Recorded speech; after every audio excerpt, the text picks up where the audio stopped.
intention is not so much to talk about what my company does.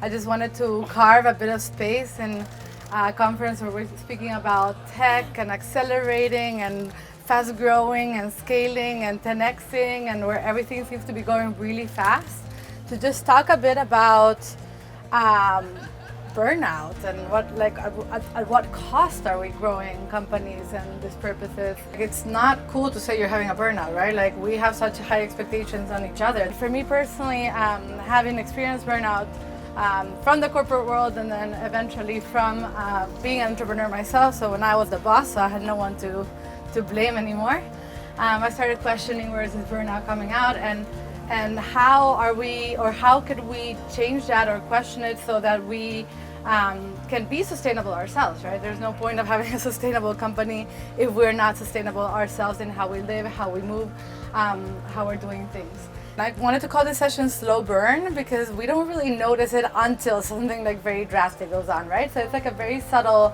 thing that is just kind of in the background that it starts happening to us as everybody goes to yoga retreats, to meditation retreats, which is great.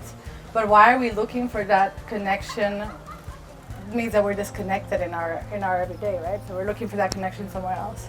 So I just wanted to share some tips and again, like some ideas of what it is that could invite you to like walk away from that burnout state. I feel like people are just telling you that the best ways, and we're kind of desperate to find the agile, the design thinker, the methodology that will solve your problems, but nothing really will unless you're observing and looking and stepping back to what it is for you. My definition of success changes when I change, and we sometimes choose this definition and we fix it in time, and we're like, well, this is where I'm walking to, this is who I'm gonna be, but we don't realize that the journey itself is changing us, so that definition of success changes as we walk along.